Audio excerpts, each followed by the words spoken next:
আসসালামু আলাইকুম রহমতুল্লাহি ওবরাকাতুহ নাহমাদুহু ওয়া নুসাল্লি আলা রাসূলিহিল কারীম আম্মা বা'দ ফাআউযু বিল্লাহি মিনাশ শাইতানির রাজীম বিসমিল্লাহির রহমানির রহিম।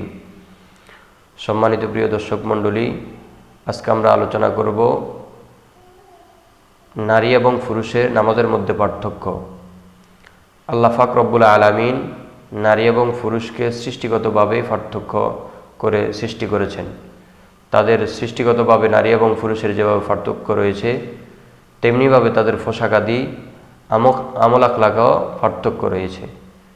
তো নামাজে নারী এবং পুরুষের মৌলিক কিছু পার্থক্য আমরা আজকে আলোচনা করার চেষ্টা করব। এক নম্বর হলো, পুরুষরা তাকবীরে তাহরিমা, নামাজের শুরুতে তাকবীরে তাহরিমা বলার সময় হাতকে কান পর্যন্ত উঠাবে, কিন্তু মহিলারা হাতকে কান পর্যন্ত উঠাবে না, তারা কাঁধ পর্যন্ত উঠাবে এবং হাতকে ওড়নার বাহিরে বের করবে না।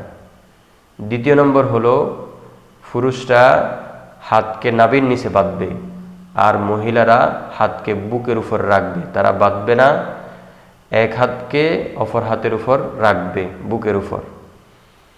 তিন নম্বর পার্থক্য হলো, পুরুষরা রুকুর সময় ঝুঁকবে, ভালো করে ঝুঁকবে যাতে করে তাদের মাথা এবং কোমর এক সমান থাকে, কিন্তু মহিলারা রুকুর সময় অল্প একটু ঝুঁকবে, অর্থাৎ শুধুমাত্র এই পরিমাণ ঝুঁকবে যাতে করে তাদের হাত হাঁটু পর্যন্ত পৌঁছে যায়, এবং তারা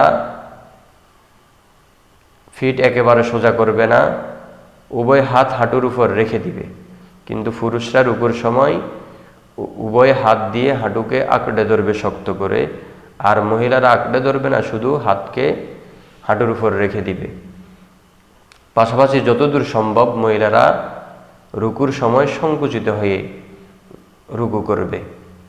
4 নম্বর পার্থক্য হলো, সিজদার সময় পুরুষরা ফাঁকে খাড়া করে রাখবে যাতে করে আঙ্গুলগুলো কেবলামুখী হয়ে থাকে, আর মহিলারা ফাঁকে খাড়া করবে না, বরং ডান দিকে বের করে দিবে, খুবই সংকুচিত ও জড়সড় হয়ে সিজদা করবে, যেন ফ্যাট রানের সাথে এবং বাহুদ্বয় বগলের সাথে মিলে যায়, এবং উভয় হাত মাটিতে রাখবে।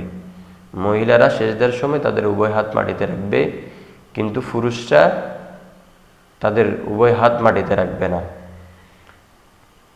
5 নম্বর হলো, যখন বৈঠকে বসবে তখন উভয় পা ডান দিকে বের করে দিবে মহিলারা, কিন্তু পুরুষরা ডান পা খাড়া করে রাখবে, বাম পায়ের উপর বসবে, বাম পাকে ডান দিকে বিছিয়ে রাখবে এবং ডান পাকে খাড়া করে রাখবে, আর মহিলারা উভয় পাকে ডান দিকে বের করে দিবে এবং উভয় হাত রানের উপর রাখবে এবং আঙ্গুলসমূহ মিলিয়ে রাখবে মহিলারা, কিন্তু পুরুষরা মিলিয়ে রাখবে না, পুরুষরা এর ব্যতিক্রম।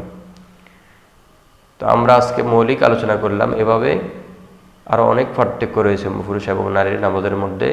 আমরা মৌলিক পার্থক্যগুলো আলোচনা করলাম। আল্লাহ পাক রব্বুল আলামিন আমাদেরকে, অনেক মা বোনরা পুরুষের মতো নামাজ আদায় করে, পুরুষ যেভাবে সিজদা করে, পুরুষ যেভাবে রুকু করে, না, এভাবে করা যাবে না। নারীরা সংকুচিত হয়ে জড়সড় হয়ে রুকু সিজদা করবে, নামাজ আদায় করবে। তাদের এবং পুরুষের নামাজের মধ্যে অবশ্যই পার্থক্য রয়েছে। নারীরা কখনোই পুরুষের মতো রুকু সিজদা করবে না।